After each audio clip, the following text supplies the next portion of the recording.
I was 15 when it happened. It was a Friday night in late September, just starting to get cold where I lived.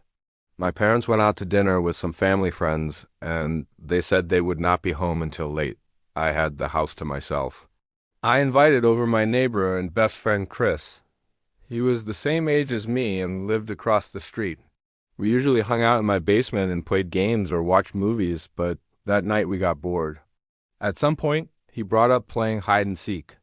It sounded dumb at first, but we had done it before with a group, and it had been fun. The house was small, but it had a lot of places to hide, especially in the dark. We turned off most of the lights to make it scarier. The only light on was in the kitchen.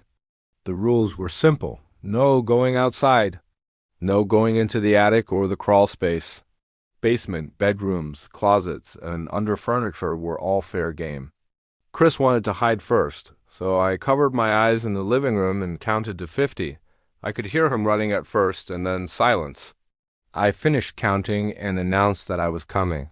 I started in the kitchen since it was right there, but there was nowhere good to hide. I checked behind the basement door, then down the hall. I looked in the bathroom, empty. I opened the closet near the front door. Nothing. I went upstairs. The floor creaked under me, and every little sound made me tense.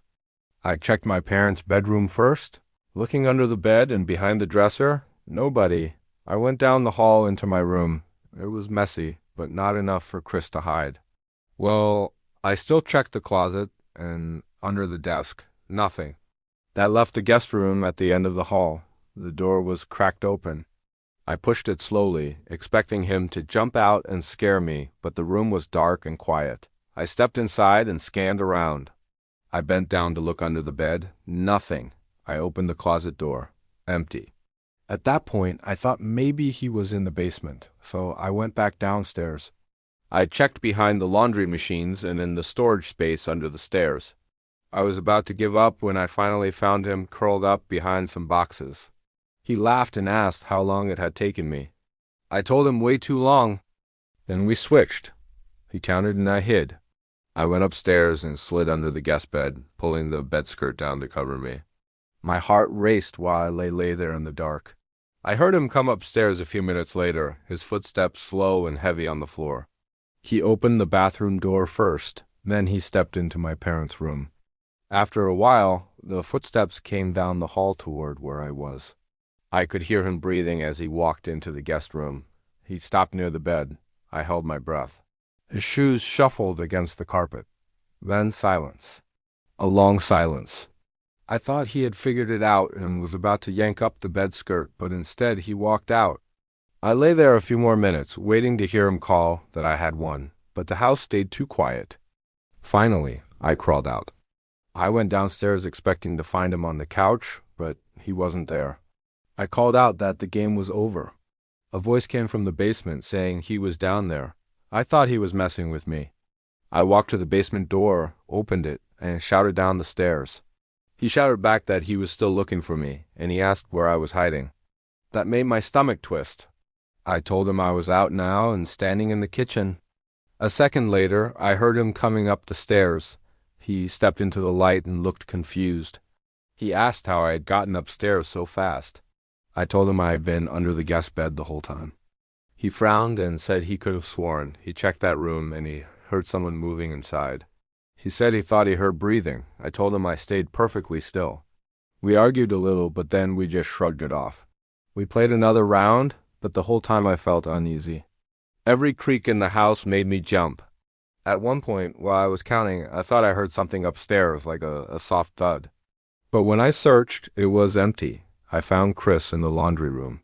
We kept playing until we both got tired. Then we sat on the couch in the living room and turned the TV back on. That's when we both froze. From upstairs came a loud bump, like something heavy falling. Chris asked if it was my parents. I reminded him they were still gone. The hair on my arm stood up. We sat there waiting, but the house went silent again. Chris said maybe something slid off a shelf. I wanted to believe that, but then, while we sat listening, we both heard it clearly. A slow creak of floorboards, the sound of someone walking down the hall upstairs. We stared at each other, neither of us moving. Then I whispered that maybe we should check. Chris shook his head, saying, "No way." But if someone had broken in, we couldn't just sit there. I told him to stay behind me and grabbed the fireplace poker from beside the couch. We went to the stairs and started creeping up. The house was so quiet I could hear my own breathing. The steps groaned under our weight. When we reached the top, I pointed toward the guest room. The door was closed now. I knew for a fact I had left it cracked open. We stood there frozen. Then from behind the door came a sound, a slow, dragging noise like fabric sliding across the carpet. Chris whispered that we should leave. I wanted to, but curiosity and fear kept me in place. I raised the poker and reached for the knob. When I tell you my hands were shaking, I'm not just saying that to be dramatic for the story. I pushed the door open fast. The room was dark, but the shape of the bed and the dresser were visible. Nobody was there. The closet door stood half open. I moved closer as Chris stayed in the doorway. I yanked the closet door open. Inside was nothing but coats and boxes. We both let out shaky laughs, pretending it was all in our heads. But then, just as we turned to leave, we heard another sound. This time, it wasn't upstairs, it was downstairs. The sound of the front door opening and closing. We froze again. Chris whispered that someone was in the house. I felt my stomach drop. We ran down the hall and crouched in my room with the lights off. I held the poker tight. We listened, and at first there was nothing. Then there were faint footsteps on the first floor.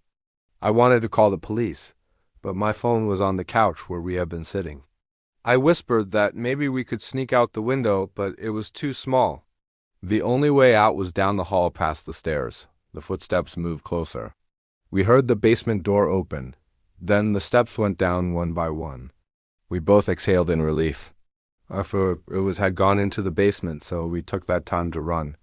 We sprinted down the stairs, through the kitchen, and out the back door into the yard. We didn't stop until we reached Chris's house across the street. His parents were home, and when we told them what happened, they called the police. The officers searched my house from top to bottom. They found nothing. No signs of forced entry or anyone hiding in the basement. They told us it was probably just the house settling or our imagination running wild while we played, but Chris and I both knew what we heard. We knew someone had been inside. For weeks after, I couldn't sleep well. Every creak made me think someone was in the hallway. That was the last time I played hide-and-seek ever. We're too old for it anyway. Chris and I never talked much about it again, but sometimes when we look at each other, I can tell we're both remembering that night. The night hide-and-seek turned into something else. Even now, years later, I still think about the sound of the closet door, the dragging noise in the carpet, and the footsteps on the first floor. We never found out who it was. Maybe a burglar who realized we were still home. Maybe someone who slipped out when we ran. All I know is that playing hide-and-seek that night showed us just how scary it is to realize you aren't alone in your own house.